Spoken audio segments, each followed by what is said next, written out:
నమస్తే, welcome to ANN debate tab. నేను మీ లక్ష్మీనారాయణ నరహర్ శెట్టి.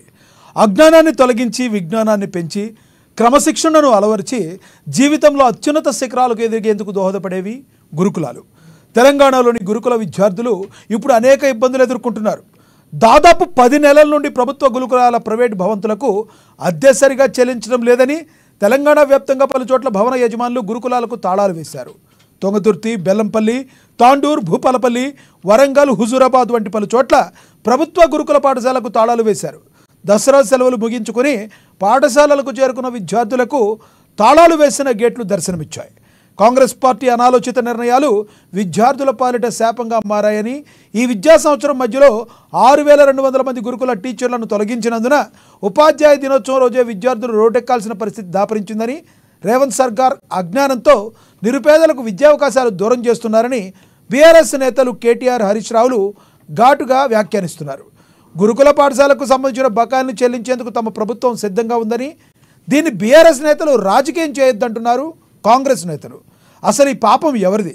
తెలంగాణలో గురుకుల పాఠశాల పరిస్థితులు, స్థితిగతులు రాజకీయ నాయకులకు కారణమా? ఇదే అంశం గురించి ఈరోజు చర్చను కొనసాగిద్దాం. చర్చలో పాల్గొనేందుకు మనతో సిద్ధంగా ఉన్నారు ఏఎస్ఎఫ్ స్టేట్ సెక్రటరీ పుట్టా లక్ష్మణ్ గారు మనతో జూమ్ కాల్ అందుబాటులో ఉన్నారు.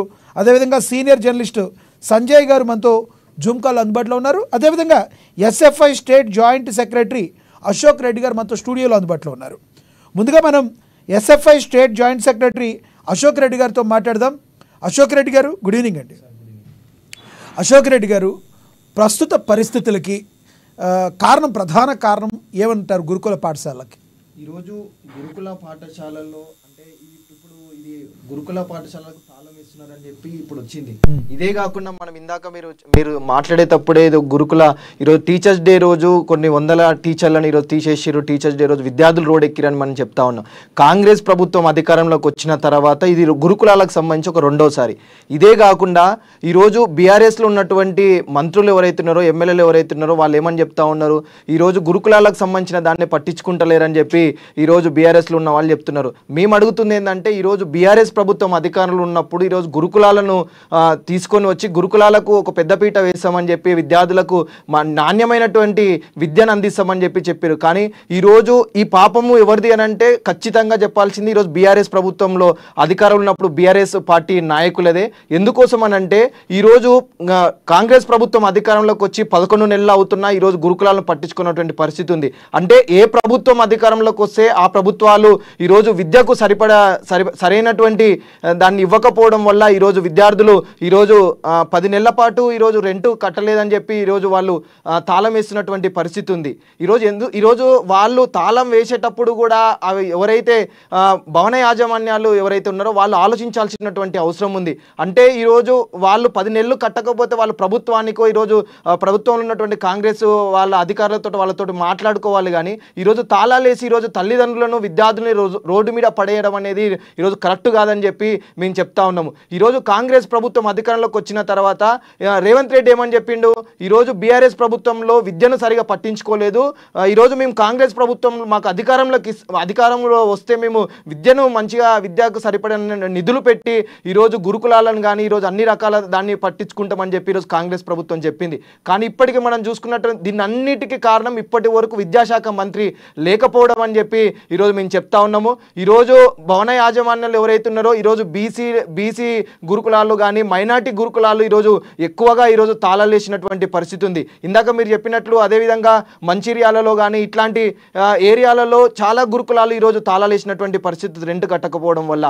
అంటే ఈరోజు బీఆర్ఎస్ ప్రభుత్వం అధికారంలో ఉన్నప్పుడు ప్రతి జిల్లాకు ఒక బీఆర్ఎస్ పార్టీ కార్యాలయం కట్టుకోవడానికి నిధులు ఇచ్చి ఈరోజు స్వయంగా అప్పుడు ఉన్నటువంటి మంత్రులే దాన్ని ఓపెనింగ్ చేశారు. కానీ అప్పుడే ఈరోజు భవనాలకు సొంత భవనాలు ఈరోజు టీఆర్ఎస్ ప్రభుత్వంలో ఉన్నప్పుడు సొంత భవనాలు నిర్మించింటే ఈ స్థితి వచ్చి ఉండేది కాదని చెప్పి మేము చెప్తా ఉన్నాము. ఈరోజు కాంగ్రెస్ వాళ్ళు ఈరోజు బీఆర్ఎస్ వాళ్ళు ఈరోజు రాజకీయంగా ఈ ఇష్యూని తీసుకొని వెళ్తా ఉన్నారు. ఈరోజు మేము చెప్తా ఉంది ఏంటంటే, ఈరోజు విద్యార్థుల జీవితాలతో ఈరోజు చెలగాటం ఆడుతున్నారు. ఇది కరెక్ట్ కాదు. కాబట్టి మీరు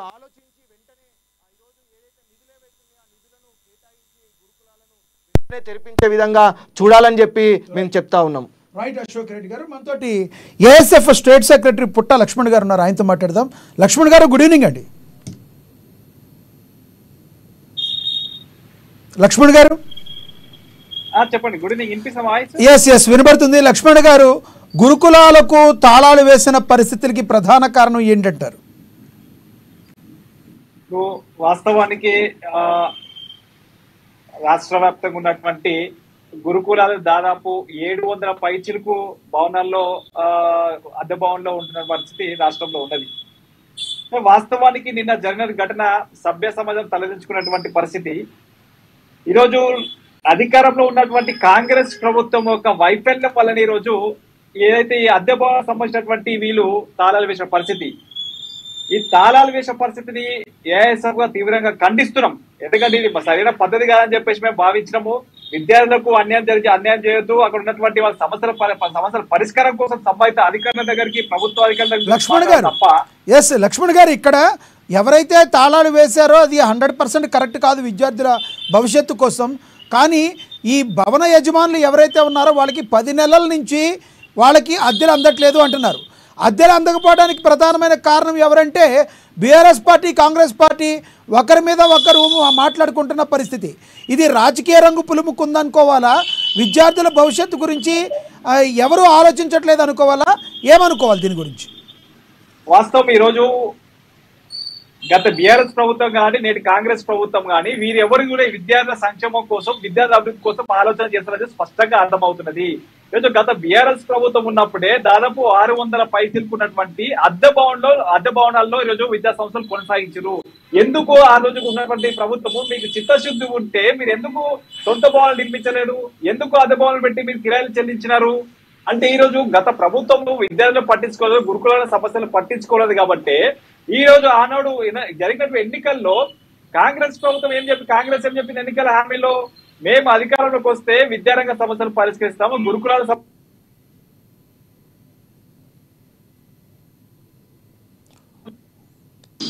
అంటే విద్యారంగం ఏదైనా మేము పరిష్కరిస్తామని చెప్పేసి కాంగ్రెస్ పార్టీ నాయకులు చెప్పడం జరిగింది. చెప్పిన విధంగా వాళ్ళు అధికారంలోకి వచ్చారు. అధికారంలోకి వచ్చి 10 నెలలు పూర్తవుతున్నా కూడా కనీసం విద్యారంగ సమస్యల పైన కనీసం సమీక్ష నిర్వహించే పరిస్థితి రాష్ట్రంలో కనపడతా ఉన్నది. అంటే విద్యాశాఖ మంత్రి లేని పక్షంలో విద్యాశాఖను కూడా ముఖ్యమంత్రి రేవంత్ రెడ్డి దగ్గర పెట్టుకున్నా కూడా మేము విద్యార్థులకు న్యాయం చేస్తామని అందరూ భావించరు. కానీ ఈ 10 నెలల కాలంలో రాష్ట్ర వ్యాప్తంగా ఉన్నటువంటి విద్యార్థుల సమస్యలు ఏ ఒక్క విద్యాశాఖ అధికారులు పట్టించుకోవడం లేదు, సంబంధిత ప్రజాప్రతినిధులు పట్టించుకోవడం లేదు. ఏదైనా సమస్య ఉందని చెప్పేసి ఎవరైనా అధికారుల దగ్గర తీసుకొని చెప్పుకోలేని పరిస్థితి రాష్ట్రంలో కనపడే సంబంధించి ఇది ఉమ్మాటికి గురుకులాల్లో ఉన్నటువంటి ఒక తాళాలు వేయడం చూస్తే స్పష్టంగా ప్రభుత్వ వైఫల్యం వల్ల జరిగి చెప్పేసి స్పష్టంగా అర్థమవుతుంది. కాబట్టి నిన్న జరిగినటువంటి ఏదైతే మన బట్టి విక్రమార్క గాని లేకపోతే పొన్నం ప్రభాకర్ గాని మీరు ఎందుకు ముందస్తుగా మీరు ఎందుకు స్పందించలేదు?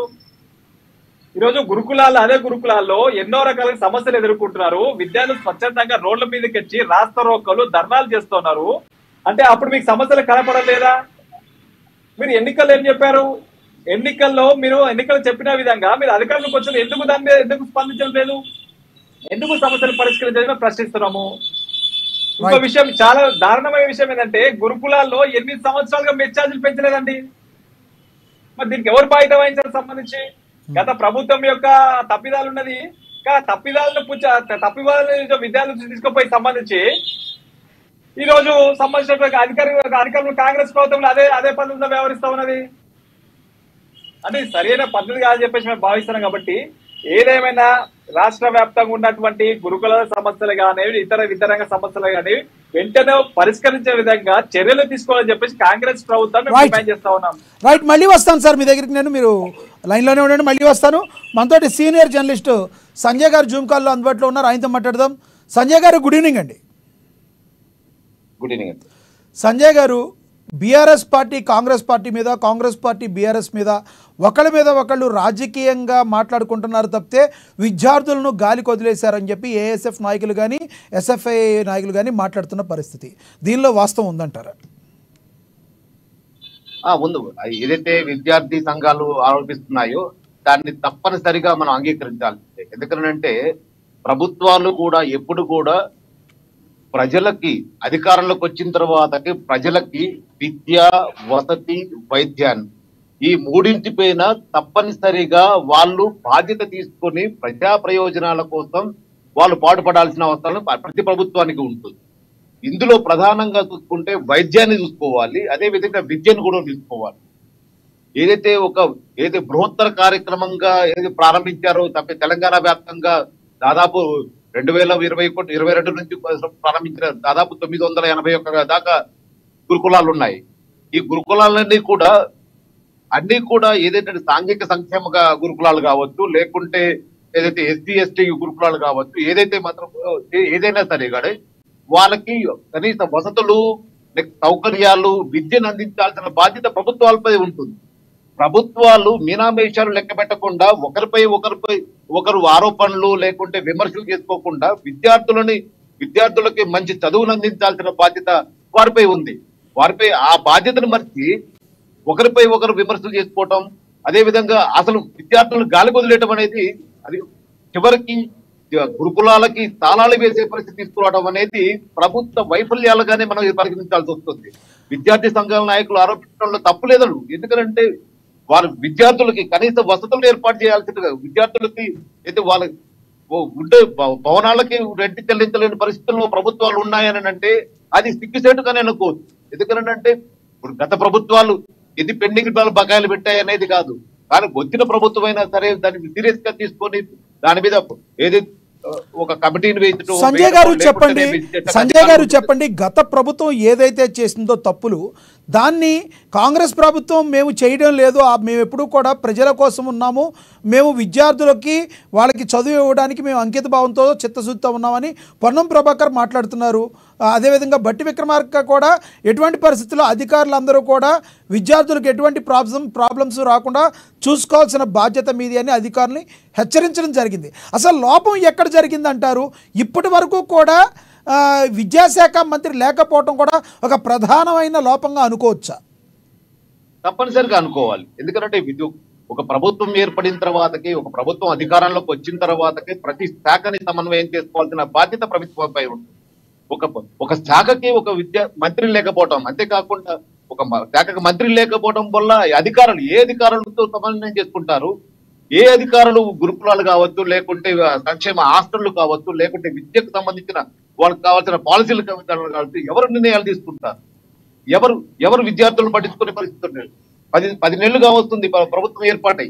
ఈ ప్రభుత్వం 10 నెలల్లో కనిపించింది. ఇప్పటికిప్పుడు మినిస్టర్లు మాట్లాడినా, లేకుంటే వేరే ప్రభుత్వాలపై గత ప్రభుత్వాలు ఆరోపణలు చేసినా, విమర్శలు చేసినా కూడా ప్రస్తుతం ఏం జరుగుతుందనే దాన్ని చూసుకోవాలి కానీ, పరిగణలోకి తీసుకోవాలి కానీ, దీన్ని ఏదైతే ప్రభుత్వాలు ఒకరి మీద ఒకరు ఆరోపణలు చేసుకొని విద్యార్థులను రోడ్డును పడేయటమో, లేకుంటే విద్యార్థులను వసతి గృహాలకి లాక్లేయటమో చేస్తే ఎక్కడికి పోతుంది? మన ఈ ప్రభుత్వాలు ఏర్పడిన తర్వాత కూడా విద్యా వ్యవస్థను కూడా ఇప్పటి వరకు బాగు చేయలేదు. సంజయ్ గారు ఇంకొకటి ఆరోపణ ప్రధానంగా చేసేది కేటీఆర్ కానీ లేదంటే హరీష్ రావు కానీ చేసే ఆరోపణ ఏంటంటే 6200 మంది టీచర్లని కాంగ్రెస్ ప్రభుత్వం తీసివేసింది, దీంతో విద్యార్థులు ఉపాధ్యాయ దినోత్సవం రోజే రోడ్డెక్కారు అని చెప్తున్నారు. దీనిలో వాస్తవం ఉందంటారా? ఉపాధ్యాయులని ఉద్యోగాల నుంచి తొలగించారా లేదా అనే దాన్ని ఇప్పటి వరకు ప్రభుత్వం నుంచి స్పష్టమైన క్లారిటీ లేకుండా ఆరోపణల్ని మనం బేస్ చేసుకొని మనం మాట్లాడటం అనేది సరైన విధానం కాదు. రెండో పాయింట్, ఇక్కడ ఆల్రెడీ ప్రభుత్వం వచ్చిన తర్వాతకి వాళ్ళు కూడా ఉద్యోగ అవకాశాలు కల్పించడం కోసం ఉద్యోగాలను నోటిఫికేషన్ ఇవ్వడం జరిగింది. మన రీసెంట్ గా కూడా దాదాపు 10,000 ఉద్యోగాలు కూడా ఇవ్వడం జరిగింది. ఇప్పుడు ఇవ్వడం కూడా నియామక పత్రాలు కూడా అందించడం జరిగింది.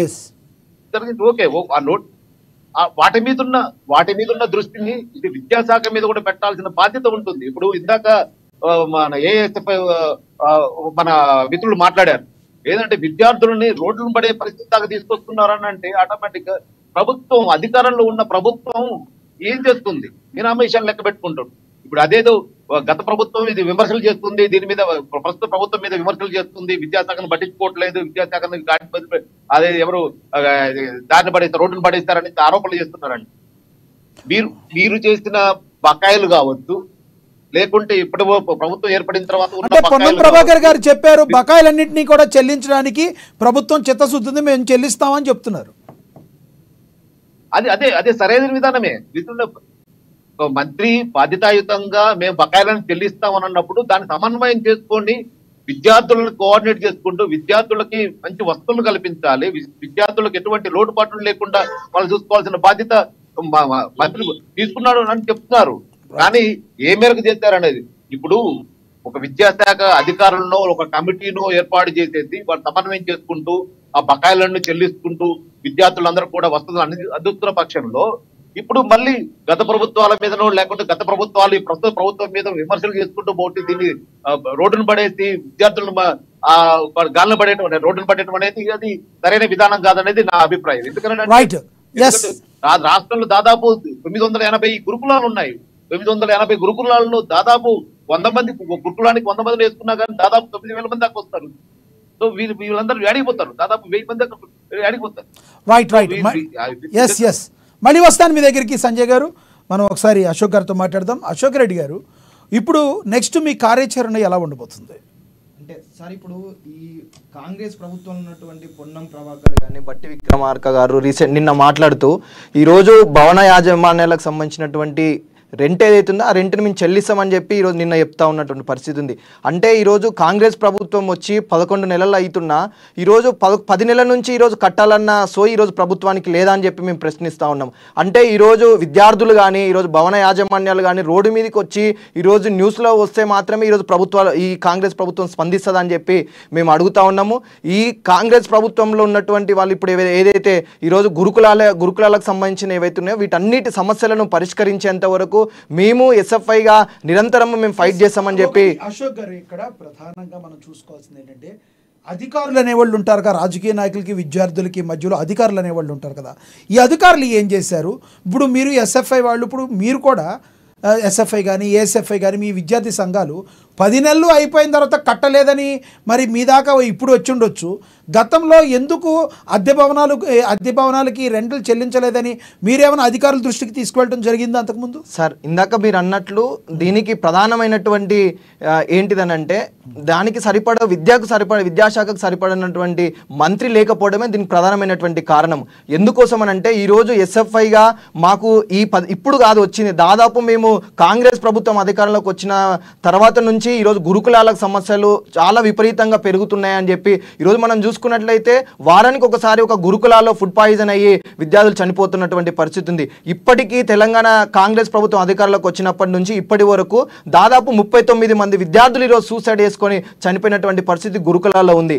మేము ఎస్ఎఫ్ఐగా అక్కడ ఉన్నటువంటి గురుకులాలకు సంబంధించినటువంటి అధికారులు ఎవరైతే ఉన్నారో అధికారులకు వినతి పత్రం ఇస్తున్నాం మాత్రమే. కానీ ఈరోజు రేవంత్ రెడ్డిని ఈరోజు గురుకులాల్లో ఉన్న సమస్యలు విద్యాశాఖలో ఉన్నటువంటి సమస్యలు పరిష్కరించాలని చెప్పి ఈరోజు ఈనాటి ముఖ్యమంత్రి ఎవరైతున్నారో అతన్ని అపాయింట్మెంట్ ఇవ్వమంటే ఇవ్వనటువంటి పరిస్థితి ఉంది. అంటే ఈరోజు విద్యాశాఖలో ఈరోజు గురుకులాల్లో ప్రధానమైనటువంటి గురుకులాల్లో ఉన్నటువంటి సమస్యలు అధికారులకు తెలియజేసి అధికారులు ఏమని చెప్తా ఉన్నారంటే ఇది ప్రభుత్వము సీఎం ఆఫీస్ నుంచి ఏదైనా వస్తే మా నిధులు అనేది ఈరోజు మేము రిలీజ్ చేయడానికి ఉంటే సార్ మా చేతిలో ఏముండదని చెప్పి అధికారులు చెప్తున్నటువంటి పరిస్థితి ఉంది. కాబట్టి ఇప్పటికైనా విద్యాశాఖ మంత్రిని నియమించి ఈరోజు విద్యాశాఖలో వస్తున్నటువంటి ఏవైతున్నాయో వాటన్నిటిని పరిష్కరించాలని చెప్పి ఈరోజు మేము చెప్తా ఉన్నాం. అదేవిధంగా ఇప్పుడు గత ప్రభుత్వంకి ఈ ప్రభుత్వం, ఇప్పుడు కేటీఆర్ హరీష్ రావు మాట్లాడిన మాటల్ని ఏ కోణంలో వాళ్ళు రాజకీయంగా మాట్లాడుతున్నారు, తమ రాజకీయ లబ్ధి కోసం మాట్లాడుతున్నారు అనుకోవాలా, విద్యార్థుల మీద ప్రేమ గౌరవంతో మాట్లాడుతున్నారు అనుకోవాలా? సార్, ఇందాక నేను మాట్లాడే ముందే చెప్పిన ఈరోజు బీఆర్ఎస్ ఉన్నటువంటి ఎమ్మెల్యేలు ఈరోజు కేటీఆర్ కానీ హరీష్ రావు గారు కానీ చేస్తున్నటువంటి ఏవైతే మాటలు ఉన్నాయో అవి కేవలం ఈరోజు రాజకీయంగా చేస్తున్నటువంటి పరిస్థితి ఉంది. ఎందుకోసం అని అంటే ఈరోజు 10 నెలల కంటే ముందు ఈరోజు బీఆర్ఎస్ ప్రభుత్వం ఉంది. ఈరోజు బీఆర్ఎస్ ప్రభుత్వం అధికారంలో ఉన్నప్పుడు ఈరోజు ప్రతి నియోజకవర్గానికి ప్రతి జిల్లాకు ఒక బీఆర్ఎస్ కార్యాలయం నిర్మించుకున్నారు ప్రభుత్వ స్థలాలలో. మేము అడుగుతుంది ఏంటంటే అప్పుడే బీఆర్ఎస్ ప్రభుత్వమే ఉన్నప్పుడు ఈరోజు గురుకులాలకు సొంత భవనాలు నిర్మించి ఉంటే బాగుంటది. ఈరోజు వీళ్ళు ఇప్పుడు మాట్లాడేది ఏదైతే మాటలు ఉన్నాయో వాళ్ళు అప్పుడు చేసి ఇప్పుడు మాట్లాడింటే బాగుంటది అని చెప్పి ఈరోజు మేము చెప్తా ఉన్నాము. ఈరోజు కేవలం రాజకీయంగా ఎదగాలన్న ఉద్దేశంతో ఈరోజు టీఆర్ఎస్ కానీ బీఆర్ఎస్ కానీ ఈరోజు కాంగ్రెస్ వీళ్ళ మీద వాళ్ళ మీద వీళ్ళు చెప్తారు. తెలంగాణ తెచ్చింది మేమే, తెలంగాణకి జాతి పిత లాంటి వారు మహాత్మా గాంధీ లాంటి వారు కేసీఆర్ అని చెప్పుకునే బీఆర్ఎస్ సర్కార్ తమ కార్యాలయాలకి ప్రభుత్వ భూములు వచ్చినప్పుడు వాటిలో ఉన్నప్పుడు ప్రభుత్వ స్థలాల్లో ఎందుకు మీరు ఈ గురుకులాలను ఏర్పాటు చేయలేదని మీరు ప్రశ్నిస్తున్నారు, అంతే కదా? అవును సార్. Yes right. ఏఎస్ఎఫ్ నాయకులు సెక్రటరీ పుట్ట లక్ష్మణ్ గారితో మాట్లాడదాం. లక్ష్మణ్ గారు, ఇప్పుడు అశోక్ గారు మాట్లాడిన దాంతో మీరు ఏకీపిస్తారా? రోజు గత బీఆర్ఎస్ ప్రభుత్వం తెలంగాణ రాష్ట్రం సాధించమని చెప్తున్నారు కదా. సరే, సాధించుకున్న తెలంగాణ రాష్ట్రం 10 సంవత్సరాల కాలంలో విద్యారంగాన్ని పూర్తిగా భ్రష్టు పట్టించింది. ఆనాటి ఉద్యమ నేత అయినటువంటి కేసీఆర్ గారు ఎన్నికల్లో ఆయన ఉద్యమం ఉన్నప్పుడు అనేక రకాలైనటువంటి హామీలు చెప్పి ఉద్యమం తర్వాత తెలంగాణ రాష్ట్రం సాధించుకున్న తెలంగాణ రాష్ట్రానికి తొలి ముఖ్యమంత్రిగా కల్వకుంట్ల చంద్రశేఖర్ గారు ముఖ్యమంత్రిగా వ్యవహరించడం జరిగింది. ఆయన విద్యారంగంలో ఏం చెప్పిండు? KG to PG ఉచిత నిర్బంధ విద్య అమలు చేస్తామని చెప్పిండు. ఆ నాయకుల్లో ఎవరిని కదిపినా, ఎస్ లక్ష్మణ్ గారు, ఆ నాయకుల్లో బీఆర్ఎస్ నాయకుల్లో ఎవరిని కదిపినా మేము చెప్పాము, గ్రేట్గా చెప్పుకుంటున్నాం. గురుకులాలని పెట్టింది మేమే, గురుకులాలని తీసుకొచ్చిందే మేము.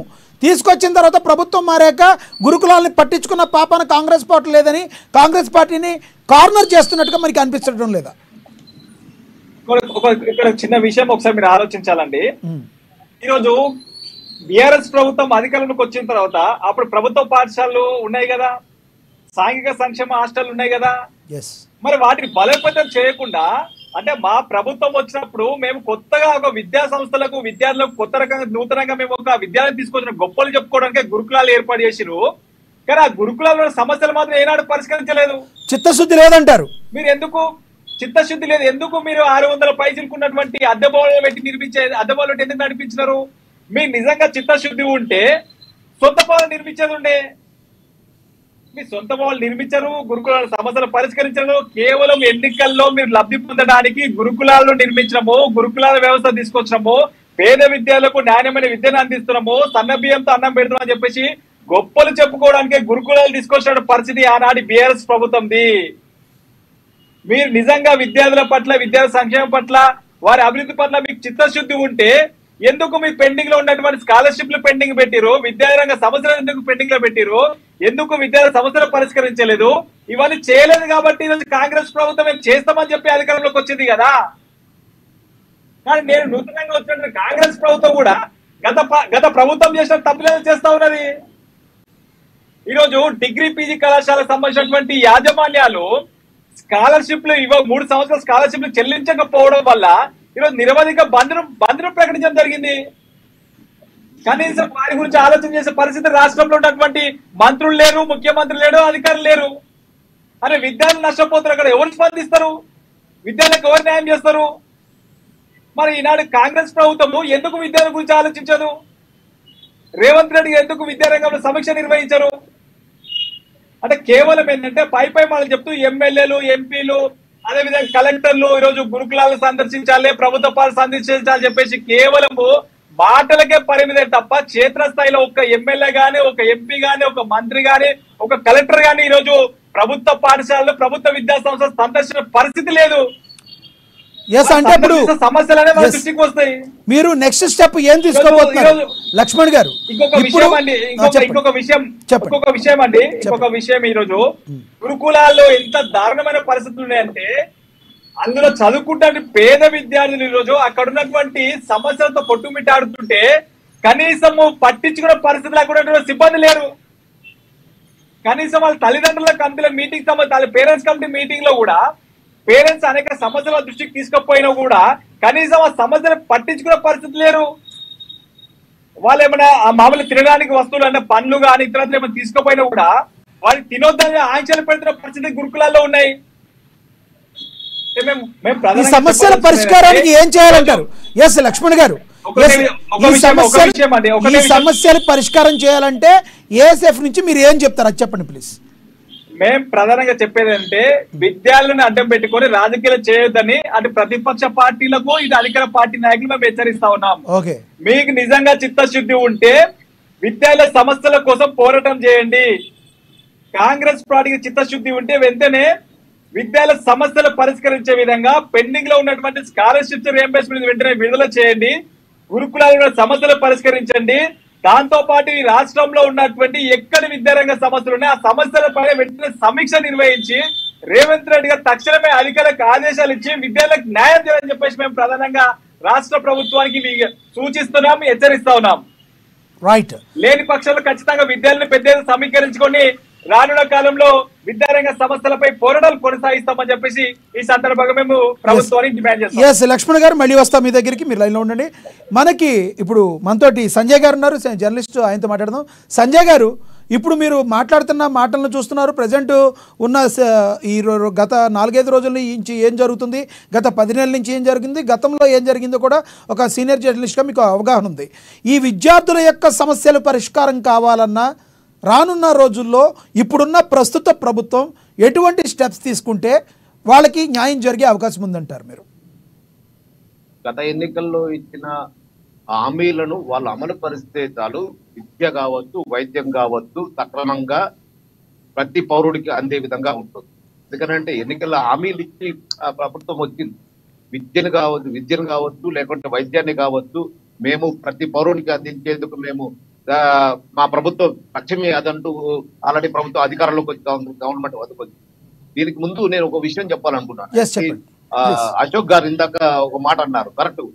అశోక్ గారు మాట ఏంటంటే, ఒక పార్టీ కోసం కార్యాలయాలు కట్టుకున్న అధికారంలో ఉన్న 2 సార్లు అధికారంలో ఉన్న ఒక పార్టీ విద్యార్థుల కోసం, వాళ్ళ గురుకులాల కోసం సొంత భవనాలు నిర్మించలేకపోవడం అనేది అది ఏమిటంటే ఏంటంటే వాళ్ళని ఏమన్నా తెలిస్తే జనరల్ గా ఏంటంటే ఒక నవ్వుల పాలు చేసినట్లు అవుతుంది. ఏంటంటే విద్యార్థులని ఇప్పుడు వాళ్ళు గురువింద కింద లాగా వాళ్ళు వచ్చేసి విద్యార్థుల గురించి మాట్లాడటం, బకాయిల గురించి మాట్లాడటం, అద్దెల గురించి మాట్లాడటం అనేది, పెండింగ్ బిల్లులు అన్నిటి కూడా మర్చిపోయి మళ్ళీ ఇప్పుడు కొత్త మనం మాట్లాడటం అనేది, ఇందాక అశోక్ గారు కరెక్ట్ పాయింట్ చెప్పారు. అన్ని పార్టీలు కూడా చేస్తున్న పని తప్పు అదే. నువ్వు ప్రజలకు విద్యార్థులకు మంచి విద్యను అందించలేని ప్రభుత్వం ఉంటే ఎంత, అదే విధంగా లేకపోతే ఎంత, అదే విధంగా మంచి వైద్యాన్ని అందించలేని ప్రభుత్వాలు ఉంటే ఎంత, ఉండకపోతే ఎంత. ప్రభుత్వం ప్రజలకు మంచి నాణ్యమైన వైద్యాన్ని అందించాలి, నాణ్యమైన విద్యను అందించాలి. అందించలేకుండా ఇప్పుడు వచ్చేసి రెండు పర్యాయాలు ప్రభుత్వంలో ఉండి ఇప్పుడేమో వచ్చేసి ఉన్న ప్రభుత్వం మీద ఆరోపణలు చేయడం అనేది, ఈ ప్రభుత్వంలో కూడా నేను తప్పనిసరిగా నేను ఖండించాల్సిన విషయాలు ఉన్నాయి. ఏంటంటే ప్రభుత్వం ఏర్పడి 10 నెలలు అవుతున్నా కానీ విద్యార్థుల విషయంలో కావచ్చు, లేకుంటే వైద్య విషయంలో కావచ్చు, ఎందుకు ఇంతవరకు కూడా ఒక సమగ్ర ప్రణాళికలతోనే ముందుకు వెళ్ళలేకపోతుంది? ఉదాసీనంగా వ్యవహరిస్తుంది అనుకోవాలంటారా? తప్పనిసరిగా అనుకోవాలి. ఎందుకంటే విద్య అనేది అంత ఈజీగా వదిలిపెట్టేది కాదు కదండి. విద్యార్థులు వాళ్ళు 1వ తరగతి నుంచి ఆటోమేటిక్ గా పీజీ వరకు కూడా 2004లో గవర్నమెంట్ వైఎస్ఆర్ గవర్నమెంట్ ఫామ్ చేసిందనంటే కారణం ఏం తెలుసా మీకు? ఆయన పాదయాత్ర చేసినా కానీ ప్రభుత్వం ఏర్పాటుకు కారణం ఏం తెలుసా మీకు? 2 కారణాలు ఉన్నాయి. ఒకటి, ఆయన ఫీజు రీఎంబర్స్మెంట్ చేస్తారని మాట ఇచ్చాడు విద్యార్థులకి. ఫస్ట్ టైం ఫీజు రీఎంబర్స్మెంట్ చేస్తారని విద్యార్థులకి మాట ఇచ్చాడు. రెండోది, వైద్యాన్ని ఆరోగ్యశ్రీ ద్వారా ప్రతి ఒక్కరికి ఆరోగ్యశ్రీ ద్వారా వైద్యం అందిస్తారని ఇచ్చాడు. సో ఆ మాటల ద్వారానే, అది కాకుండా రైతులకు రుణమాఫీ చేస్తారని వచ్చారు. ఇప్పుడు ఆ ప్రభుత్వం నుంచి వచ్చిన వాళ్ళే కదా ఇప్పుడు ప్రభుత్వం ఏర్పడిన ప్రభుత్వం. ఓకే, మీరు గతంలో ఉన్న ఉమ్మడి ఆంధ్రప్రదేశ్ టైంలో చెప్తున్నారా? ఉమ్మడి ఆంధ్రప్రదేశ్ టైంలో రాజశేఖర రెడ్డి గారి ప్రభుత్వం, కాంగ్రెస్ ప్రభుత్వం ఏర్పడడానికి గల కారణాలు చెప్తున్నారు మీరు? చెప్తున్నాను. ఇప్పుడు ప్రస్తుతం వచ్చింది కూడా కాంగ్రెస్ ప్రభుత్వమే కదా. కాంగ్రెస్ ప్రభుత్వం కూడా అదే రుణమాఫీ, రైతు రుణమాఫీ అని చెప్పేసి వచ్చింది. అదే కాకుండా విద్యార్థులకి ఫీజు రింబర్స్మెంట్. సో అప్పుడు సక్సెస్ అయిన విధానాన్ని మీరు ఇప్పుడు సక్సెస్ఫుల్ గా అవలంబిస్తే సరిపోతుంది, కొత్తగా మీరు ఏం చేయవసరం లేదు అంటారు మీరు? అవసరం లేదు కదా. ఇప్పుడు ఎందుకు వాటిని గాలికి వదిలేస్తున్నారు అనేది ఇక్కడ ప్రశ్నార్థకంగా మారుతున్నది. రెండోది ఏంటంటే విద్యార్థులకి ఇప్పుడు విద్యాశాఖ మంత్రి లేకపోవడం పెద్ద కారణం కాదు. విద్యాశాఖ మంత్రి లేకపోవడం కారణం కాదు, విద్యాశాఖని పట్టించుకోవడం కారణం. ఎందుకంటే 10 నెలలు అవుతున్నా, మీ వాయిస్ స్లోగా వినబడుతుంది. 10 నెలలు అవుతున్నా కానీ విద్యాశాఖకు సంబంధించి. రైట్, మళ్ళీ వస్తా మీ దగ్గరికి. మీ దగ్గర ఏదో సమ్ టెక్నికల్ ఇష్యూ ఉన్నట్టుంది సంజయ్ గారు, మళ్ళీ వస్తాం మీ దగ్గరికి. ఎస్ అశోక్ గారు, ఇప్పుడు సంజయ్ గారు మాట్లాడిన మాటల్ని ఎలా చూడాలి మీరు? గతంలో ఉన్న ఉమ్మడి ఆంధ్రప్రదేశ్లో ఏదైతే ఉందో రాజశేఖర రెడ్డి గారి ప్రభుత్వం, కాంగ్రెస్ ప్రభుత్వం ఉంది. ఆ టైంలో మీరు ఏదైతే చేశారో ఫీజు రీంబర్స్మెంట్ పథకం కానీ, లేదంటే విద్యార్థుల పట్ల అంకిత భావంతో పనిచేస్తామని వచ్చిన కాంగ్రెస్ పార్టీ అప్పుడు సక్సెస్ఫుల్గా రన్ చేసింది. మీరు ఇప్పుడు కొత్తగా ఏం చేయవసరలా, దాన్ని ఎందుకు సక్సెస్ఫుల్గా రన్ చేయలేకపోతున్నారు మీరు అని అడుగుతున్నారు ఆయన. అంటే అప్పుడు రాజశేఖర్ రెడ్డి పాదయాత్ర చేసినటువంటి క్రమంలో ప్రధానంగా ఈరోజు అప్పుడున్నటువంటి అంతకు ముందున్నటువంటి ప్రభుత్వం ఈరోజు విద్యను పట్టించుకున్నటువంటి పరిస్థితి ఉంది కాబట్టి నేను అధికారంలోకి వస్తే ఈరోజు పేద మధ్యతరగతి విద్యార్థులు ఎవరైతున్నారో వాళ్ళు చదువుకు నోచుకున్నటువంటి పరిస్థితి ఉన్నటువంటి పరిస్థితి ఉండే అప్పుడు. కానీ ఫీజు రియంబర్స్మెంట్ ఈరోజు తీసుకొని వచ్చిన తర్వాత అప్పుడు తీసుకొచ్చిన గవర్నమెంట్ కాంగ్రెస్ అప్పుడు అధికారంలో ఉన్న అన్ని రోజులన్నీ మంచిగా ఇంప్లిమెంట్ చేసింది. దానివల్ల చాలా మంది విద్యార్థులు కొన్ని వేల మంది ఈరోజు ఇంజనీర్ల ఈరోజు ఎంతో ప్రయోజకులైనటువంటి వాళ్ళు కూడా ఈరోజు చాలా మంది మన కళ్ళ ముందు కనిపిస్తున్నటువంటి సందర్భం కూడా ఉంది. కానీ ఈరోజు అదే కాంగ్రెస్ ప్రభుత్వము ఈరోజు అధికారంలోకి వచ్చింది. కానీ కాంగ్రెస్ ప్రభుత్వం తీసుకొని వచ్చినటువంటి ఫీజు రియంబర్స్మెంట్, స్కాలర్షిప్ ఇలాంటివి ఏవైతున్నాయో వీటిని ఇప్పుడున్నటువంటి ప్రభుత్వాలు ఇంప్లిమెంట్ చేయకపోవడం వల్లనే ఈరోజు మనం దాని గురించి చర్చించాల్సినటువంటి అవసరం ఉంది. అంటే ఈరోజు ఈ రెండే కాకుండా ఈరోజు విద్యలో మనం ప్రతిరోజు ఒక సమస్య మీద ఈరోజు రోడ్డు మీదకు విద్యార్థులు వస్తున్నటువంటి పరిస్థితి ఉంది. ఇందాక ఏఎస్ఎఫ్ అన్న మాట్లాడుతున్నప్పుడు ఈరోజు ఫీజు రియంబర్స్మెంట్, స్కాలర్షిప్ బకాయిలు దాదాపు 8,200 కోట్ల రూపాయలు ఈరోజు పెండింగ్ లో ఉండడం వల్ల చాలా మంది విద్యార్థులు ఈరోజు చదువుకు దూరం అవుతున్నటువంటి పరిస్థితి ఉంది. అంటే ఈరోజు కాంగ్రెస్ ప్రభుత్వానికి ఈరోజు ఇంత ఫీజు రియంబర్స్మెంట్, స్కాలర్షిప్ బకాయిలు ఉందా అని తెలియదా అంటే వాళ్ళకి తెలుసు. అయినా దాన్ని పట్టించుకోకపోవడం వల్ల ఈరోజు ఈ నిధులు విడుదల చేయకపోవడం వల్ల ఈరోజు యాజమాన్యాలే ఒక టీచర్ ఎవరైతే ఉంటారో విద్యార్థికి పాఠం చెప్పాలన్న ఉద్దేశంతో ఉంటారు. ఈరోజు ప్రైవేట్ యాజమాన్యాలు ఈరోజు ఏదో వాళ్ళకు ఉన్నటువంటి డబ్బును కొంతమంది విద్యార్థులకు న్యాయం చేయాలని చెప్పి ఈరోజు వాళ్ళ పాఠశాలలు, కళాశాలలు పెట్టుకొని ఈరోజు ఫీజు రియంబర్స్మెంట్, స్కాలర్షిప్తో బతికేటటువంటి ప్రైవేట్ యాజమాన్యాలు మన కళ్ళ ముందు చాలా ఉన్నాయి తెలంగాణ రాష్ట్రంలో. ఇప్పటి వరకు ఇన్ని వేల కోట్ల రూపాయలు ఫీజు రియంబర్స్మెంట్, స్కాలర్షిప్ బకాయిలు రిలీజ్ చేయకపోవడం వల్ల ఈరోజు యాజమాన్యాలే ఈరోజు కాలేజీలు మూసేస్తున్నటువంటి పరిస్థితి ఉంది. ఈరోజు రిలీజ్ చేస్తేనే మేము కాలేజ్ తెరుస్తామని చెప్పి చెప్తున్నటువంటి పరిస్థితి ఉంది. కాబట్టి ఈరోజు ఇందాక అన్న మాట్లాడుతున్నప్పుడు ఈరోజు ఫీజు రియంబర్స్మెంట్, స్కాలర్షిప్ కాంగ్రెస్ ప్రభుత్వమే తీసుకొని వచ్చింది కాబట్టి ఇప్పుడున్నటువంటి కాంగ్రెస్ రేవంత్ రెడ్డి ప్రభుత్వం దీన్ని ఇంప్లిమెంట్ చేస్తే ఈ సమస్యలు కూడా వచ్చినటువంటి అవసరం కూడా లేదని చెప్పి చెప్పడం జరిగింది. కాబట్టి వెంటనే ఈరోజు ఫీజు రియంబర్స్మెంట్, స్కాలర్షిప్ బకాయిలు ఏవైతున్నాయో వీటన్నిటిని కూడా రిలీజ్ చేయాలని చెప్పి ఈరోజు ఎస్ఎఫ్ఐ విద్యార్థి సంఘంగా మేము చెప్తా ఉన్నాము. రేపు మేము కొన్ని వేల మంది విద్యార్థులను ఈరోజు సమీకరించి ఈరోజు ఫీజు రియంబర్స్మెంట్, స్కాలర్షిప్ మీద ఒక పెద్ద ప్రోగ్రామ్ కూడా ఈరోజు కాంగ్రెస్ ప్రభుత్వం మీద చేయడానికి మేము రెడీగా ఉన్నాము. ఈరోజు ఫీజు రియంబర్స్మెంట్, స్కాలర్షిప్ రిలీజ్ అయ్యేంత వరకు ఎస్ఎఫ్ఐగా మేము పోరాటం చేస్తాం. ఇదే కాకుండా ఈరోజు గురుకుల సమస్యలు కూడా వాళ్ళ సమస్యలు పరిష్కారం అయ్యేంత వరకు కూడా మేము పోరాటం చేస్తామని చెప్పి తెలియజేస్తా ఉన్నాం. అలా ఎస్ సార్, మళ్ళీ వస్తాం తిరిగి. ఏఎస్ఎఫ్ లక్ష్మణ్ గారు కంక్లూడ్ చేయండి సార్, ఏం చెప్పదలుచుకున్నారు ప్రభుత్వానికి? కంక్లూడ్ చేయండి. సరే, ఈ విద్యారంగ సమస్యలో గత ప్రభుత్వంలో ఉన్నటువంటి అనేక తప్పిదాలు ఉన్నాయి. గత ప్రభుత్వం ఉన్నటువంటి విద్యారంగ సమస్యలు పరిష్కరించలేదు. ఆ సమస్యలు పరిష్కరించలేదు కాబట్టి కాంగ్రెస్ పార్టీకి అవకాశం వచ్చింది, అవకాశం ఇచ్చారు. కాబట్టి కాంగ్రెస్ ప్రభుత్వం కూడా రాష్ట్ర ముఖ్యమంత్రి రేవంత్ రెడ్డి గారు విద్యాశాఖ తన దగ్గర ఉన్నది కాబట్టి తక్షణమే విద్యాశాఖలో ఉన్నటువంటి సమస్యలు సమీక్ష నిర్వహించాలి. విద్యార్థులు ఎదుర్కొంటున్న సమస్యల గురించి ఆరా తీయాలి. తక్షణమే పెండింగ్ లో ఉన్న స్కాలర్షిప్స్, రియంబర్స్మెంట్ వెంటనే విడుదల చేయాలి. దాంతో పాటు గురుకులాలు ఉన్న సమస్యలు పరిష్కరించాలి. గురుకులాలకు సొంత భవనాలు నిర్మించడానికి ఆదేశాలు ఇవ్వాలి. ఎందుకంటే ఈరోజు మేము ఎందుకు ఇవ్వాలి డిమాండ్, కాంగ్రెస్ పార్టీకి ఎందుకు డిమాండ్ చేస్తున్నాం అంటే, సరే మీరు వచ్చి 10 నెలలు అవుతుంది, మీకున్నటువంటి పరిపాలన విధంగా, ఉన్నటువంటి బడ్జెట్ పరంగా అన్ని రకాలుగా మీకు ఇబ్బందులు ఉండొచ్చు. కానీ మీకు ఎన్ని ఇబ్బందులు ఉన్నా కూడా మీరు రైతు రుణమాఫీ ఆగస్టు 15 లోపల చెల్లిస్తామని చెప్పేసి రైతులకు చెప్పారు. కానీ రైతులకు సంబంధించినటువంటి బిడ్డలే అధిక శాతం ఈరోజు రియంబర్స్మెంట్, స్కాలర్షిప్ రాక ఇబ్బందులు పడతారు. కాబట్టి మీరు అది దృష్టిలో పెట్టుకోవాలి. దాంతో పాటు ఈరోజు హైడ్రాన్ కొత్తగా తీసుకోవచ్చు, మూసి ప్రక్షాళన చెప్పేసి ఈరోజు రేవంత్ రెడ్డి సంబంధించిన చాలా గొప్పగా చెప్తారు. కాబట్టి మేము అక్కడ దాన్ని వ్యతిరేకిస్తలేము. ఇటు రైతు రుణమాఫీని వ్యతిరేకిస్తలేము, హైడ్రాకి సంబంధించిన మూసి ప్రక్షాళన వ్యతిరేకిస్తలేము. కానీ మీ మూసి ప్రక్షాళనకు 1,00,000 కోట్లైనా సరే మేము భరిస్తామని చెప్తున్నారు. కాబట్టి కానీ ఈ రాష్ట్రంలో ఉన్నటువంటి పేద బడుగు బలైన విద్యార్థులు చదువుకోవడానికి ఎందుకు అడ్డంకులు సృష్టిస్తున్నారు, ఎందుకు వారి కోసం నిధులు కేటాయిస్తారని చెప్పి మేము ప్రశ్నిస్తున్నాం. కాబట్టి మీరు రాష్ట్ర ముఖ్యమంత్రి రేవంత్ రెడ్డి గారు తక్షణమే విద్యారంగ సమస్యల పరిష్కారానికి కృషి చేయాలని చెప్పేసి మేము డిమాండ్ చేస్తా ఉన్నాం. లేని పక్షంలో విద్యారంగ సమస్యలు ఇదే రకంగా కొనసాగితే మాత్రం ఖచ్చితంగా విద్యార్థులను పెద్ద ఎత్తున సమీకరించుకొని విద్యార్థులకు న్యాయం జరిగేంత వరకు మేము పోరాటాలు కొనసాగిస్తామని చెప్పేసి ఏఐఎస్ఎఫ్ గా రాష్ట్ర ప్రభుత్వాన్ని హెచ్చరిస్తా ఉన్నాం. రైట్, ఎస్, కంక్లూడ్ చేయండి సంజయ్ గారు. నేను కూడా ఇది అశోక్ గారు, లక్ష్మణ గారు నేను ఏకీభవిస్తాను. ఎందుకంటే తప్పనిసరిగా ఫీజు రీయింబర్స్మెంట్ కావచ్చు, అద్దె బకాయిలు కావచ్చు, గురుకులాలకు సంబంధించిన వసతులన్నీ కూడా ఏర్పాటు చేయాల్సిన బాధ్యత ప్రభుత్వం పైన ఉంది. కాబట్టి తప్పనిసరిగా ప్రభుత్వం వాటిపైన గట్టి చర్యలు తీసుకోవాలి. మాటలతో కాకుండా వాళ్ళకి ఎటువంటి ఇబ్బందులు కలగకుండా తక్షణమే వాళ్ళకి అందించాల్సిన బకాయిలన్నిటి కూడా చెల్లించేసి విద్యార్థులకి కనీస వసతి సౌకర్యాలను కల్పించాల్సిన బాధ్యత ప్రభుత్వంపై ఉందని నేను చెప్తున్నాను. ఈ సందర్భంగానే నేను ఇంకొక విషయం కూడా చెప్తున్నాను. ఏదో ప్రభుత్వాలు వస్తాయి పోతాయి అనేది కాకుండా గత ప్రభుత్వాలు లేకుంటే ఈ ప్రభుత్వాలు ఏమి ఇంప్లిమెంట్ చేస్తున్నాయి, లేకుంటే వేటిని బయటకు వదిలిపెడుతున్నాయి అనే దాన్ని పక్కన పెడితే ఆడ ఒక ప్రభుత్వం బాధ్యతాయుతంగా వ్యవహరించాల్సిన అవసరం విద్యాశాఖ పైన ఉంటుంది, అదే వైద్య పైన ఉంటుంది.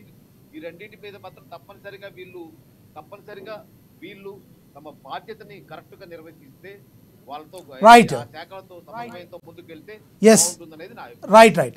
రైట్ అశోక్ గారు కంక్లూడ్ చేయండి, చెప్పండి. ఇప్పుడు మేము చెప్పేది ఏంటంటే ఇప్పుడు విద్యాశాఖలో చాలా ఇబ్బందులు ఉన్నటువంటి పరిస్థితి ఉంది. కాబట్టి ఈరోజు ఈ ఫీజు రింబర్స్మెంట్, స్కాలర్షిప్ ఏవైతే ఉన్నాయో ఇవి వెంటనే రిలీజ్ చేయాలి. ఇదే కాకుండా ఈరోజు ప్రధానంగా ఈరోజు గురుకులాలకు సంబంధించినటువంటి ఏదైతే సమస్య ఉందో ఇది చాలామంది విద్యార్థులు ఈరోజు రోడ్డు మీద పడుతున్నటువంటి సందర్భం ఉంది. వీటినన్నిటినీ విద్యారంగంలో ఉన్నటువంటి సమస్యలన్నిటినీ వెంటనే పరిష్కరించాలని, అదేవిధంగా ఇప్పుడు గురుకుల సమస్యలు వెంటనే పరిష్కరించకపోతే అందరి విద్యార్థులను తల్లిదండ్రులను సమీకరించి మేము ఎస్ఎఫ్ఐగా పెద్ద ఎత్తున పోరాటం చేయడానికి కూడా ఈరోజు వెనకాడమని చెప్తా ఉన్నాము. అదేవిధంగా ఈరోజు కాంగ్రెస్ ప్రభుత్వానికి మేము ఈరోజు ఎస్ఎఫ్ఐగా చెప్తా ఉంది ఏంటంటే ఈరోజు విద్యారంగంలో ఈరోజు ఫీజు రింబర్స్మెంట్, స్కాలర్షిప్ ఇలాగ గురుకుల సమస్యలను కూడా వెంటనే పరిష్కరించాలి. లేదంటే మేము పెద్ద ఎత్తున ఈరోజు పోరాటం కూడా చేస్తామని చెప్పి తెలియజేస్తా ఉన్నాం. రైట్, ధన్యవాదాలు అశోక్ గారు చర్చలో పాల్గొన్నందుకు. ధన్యవాదాలు లక్ష్మణ్ గారు, అదేవిధంగా ధన్యవాదాలు సంజయ్ గారు. ఏది ఏమైనప్పటికీ కూడా ఎటువంటి పరిస్థితుల్లో విద్యార్థుల యొక్క భవిష్యత్తుని కంపల్సరీ ఇప్పుడున్న ప్రస్తుత ప్రభుత్వం దృష్టిలో పెట్టుకుని వాళ్ళకి ఎటువంటి పరిస్థితుల్లో న్యాయం చేయాలని, న్యాయం చేయకుండా ఇదే విధంగా కన్నా ఉదాసీనంగా ప్రవర్తిస్తే కంపల్సరీ ప్రభుత్వ వ్యతిరేకత అనేది కంపల్సరీ మూటగట్టుకుంటారు. విద్యార్థుల తల్లిదండ్రులతో పాటు విద్యార్థి నాయకులుగా మేమందరం కూడా రోడ్ల మీదకి రావాల్సి వస్తుంది. కాబట్టి ప్రభుత్వం ఎటువంటి పరిస్థితుల్లో దీన్ని విద్యార్థుల యొక్క భవిష్యత్తును తీర్చిదిద్దడానికి మీకు ఒక సూచన చేస్తున్నాం, మీకు ఒక విజ్ఞప్తి చేస్తున్నాం. ఎటువంటి పరిస్థితుల్లో మీరు బేషరతుగా వీళ్ళకి విద్యార్థులందరికీ ఏవైతే మీరు హామీలు ఇచ్చారో గురుకులాలన్నింటినీ కూడా ఎటువంటి పరిస్థితుల్లో వాళ్ళ సమస్యలన్నింటినీ కూడా మీరు పరిష్కరించాలని చెప్పి ఎస్ఎఫ్ఐ కానీ ఏఎస్ఎఫ్ఐ కానీ వీళ్ళు చెప్పడం జరుగుతుంది, విద్యార్థి సంఘ నాయకులు. అదేవిధంగా మనం కూడా చూసుకుంటే ప్రతి వాళ్ళం కూడా వ్యక్తిగత బాధ్యతగా కూడా దీన్ని తీసుకోవాలి. విద్యార్థులు నేటి బాలలే రేపటి పౌరులు అని అంటారు. మరి ఎంతో క్రమశిక్షణ అలవరిచే విధంగా ఉండే విద్యా సంస్థలు అనేవి ప్రతి విద్యార్థికి అనేది ఒక దేవాలయంతో సమానం. గురుకులాలన్నీ దేవాలయాలతో సమానం. ఒకటి మనం వ్యక్తిగతంగా భావించినప్పటికీ కూడా ఓకే, రాజకీయాలు ఎలా ఉన్నప్పటికీ కూడా ఒకళ్ళ మీద ఒకళ్ళు ఆరోపణలు ప్రత్యారోపణలు చేసుకున్నప్పటికీ కూడా ఎవరైతే గురుకులాలని రెంట్కి ఇచ్చిన యాజమాన్యాలు ఉన్నాయో మీరు తాళాలు వేయటం అనే దాన్ని కూడా 1కి 10 సార్లు ఎస్ మీకు కొన్ని ప్రాబ్లమ్స్ ఉండుండొచ్చు, 10 నెలల నుంచి మీకు బకాయిలు ఉండవచ్చు. కానీ మీరు తాళాలు వేసుకునే స్టేజ్లోకి వచ్చారు అంటే ఆ విధంగా నిరసన తెలపడం కంటే కూడా మీరు ప్రభుత్వం దగ్గరికి వెళ్ళి మాకు రావాల్సిన బకాయిలు మాకు రావాలి, మీరు శాంతియుతంగా నిరసన చేయండి, ప్రభుత్వానికి తెలియపరచండి, ప్రతిపక్షాలకు తెలియపరచండి. అంతేకాని విద్యా సంస్థలకి లాక్ చేస్తే ఈ రకంగా మరి విద్యార్థుల యొక్క భవిష్యత్తు ఏమైపోద్ది అనేది మరి ఆ పాపం అనేది ప్రభుత్వాలకే కాదు ప్రతిపక్షాలకే కాదు ఆ యాజమాన్యాలకు కూడా తగులుతుంది. ఏవైతే ప్రైవేటు యాజమాన్యంలో ఎవరైతే ఉన్నారో ఇప్పుడు మీకు రాంతి 10 నెలల నుంచి రాలేదు, 9 నెలల నుంచి రాలేదు. గతంలో అంతా మీరు 10 ఏళ్ల పాటు 8 ఏళ్ల పాటు 9 ఏళ్ల పాటు బాగానే తీసుకున్నారు కదా. మీ రెంట్లని మీరు ఇంత మాత్రం చేత విద్యార్థుల్ని నడి రోడ్డు మీద నుంచోబెడటానికి మీరు తీసుకున్న నిర్ణయం మీ అంతరాత్మకే వదిలేస్తున్నాను నేను. ఎందుకంటే ఎటువంటి పరిస్థితుల్లో ఇది కరెక్ట్ అనేది కానే కాదు. మీరు ప్రభుత్వానికి తెలియచెప్పాల్సిన బాధ్యత ఉంది, లేదంటే మీరు వినతి పత్రాన్ని సమర్పించాలి, ఇంకొక విధంగా మీరు తీసుకోవాలి. అంతేగాని మీరు వెళ్ళిపోయి మేము లాక్ చేసేస్తాం, గేట్లకు లాక్ చేసేస్తాం, విద్యార్థులను రోడ్డు మీదకి లాగేస్తామంటే అది కరెక్ట్ కాదు. ఒక్కసారి మీరు ఆత్మవిమర్శ చేసుకోవాల్సిన పరిస్థితి 100% ఉంది. మీరు కూడా చూస్తున్న ఆడియన్స్ కూడా దీన్ని మీరు గమనించి ఏమనుకున్నారు దీన్ని కామెంట్ బాక్స్ రూపంలో మాకు కూడా తెలియపరచవచ్చు. ఏది ఏమైనప్పటికీ రానున్న రోజుల్లో గురుకులాల సమస్యల్ని ఎటువంటి పరిస్థితుల్లో మేము పరిష్కరిస్తామని చెప్పి కాంగ్రెస్ ప్రభుత్వం చిత్తశుద్ధిగా ఉందని చెప్పి బట్టి విక్రమార్క గారు అయితే ఏంటి, మంత్రి పొన్నం ప్రభాకర్ గారు అయితే మాట్లాడుతున్నారు. కాబట్టి మీరు చెప్పిన విధంగా మీరు ఇచ్చిన హామీల్ని ఏ విధంగా నెరవేర్చేందుకు మీరు ప్రయత్నిస్తున్నారు, ఏ రకంగా రైతులకి ఇస్తామన్నారు చేస్తున్నారు, అదేవిధంగా మీరు ఏదైతే ఇచ్చిన హామీలు నెరవేరుస్తాక ట్రై చేస్తున్నారో ఎన్ని లక్షల కోట్లతో అయినా మూసీ ప్రక్షాళన చేసి ప్రజలందరి కోసం తెలంగాణ ప్రజల కోసం పాటుపడతామని చెప్తున్నారు. మీరు చెప్పిన విధంగా గతంలో ఉమ్మడి ఆంధ్రప్రదేశ్లో ఉన్న రాజశేఖర రెడ్డి గారు ఏ విధంగా అయితే కొన్ని సంస్కరణలు తీసుకొచ్చారో వాటినే మేము ముందుకు తీసుకెళ్తే సరిపోతుంది. కాబట్టి మీరు విద్యార్థుల భవిష్యత్తుతో ఆడుకోకుండా ఎవరికి కూడా ప్రతిపక్ష పార్టీలుగా ఉన్న బీఆర్ఎస్ పార్టీకి ఛాన్స్ లేకుండా విద్యార్థుల యొక్క భవిష్యత్తును మీరు పరిష్కరించాలని చెప్పి మరి students federation of India SF అయితే అండి ఏఎస్ఎఫ్ అయితే కోరుకుంటున్నారు. మరి దీన్ని మీరు గమనించాలి యాజమాన్యం అని కూడా అదేవిధంగా ప్రభుత్వానికి కూడా విజ్ఞప్తి చేయడం జరుగుతుంది. చూస్తూనే ఉండండి ఏఎన్ఎన్. This is Lakshminath. నమస్తే.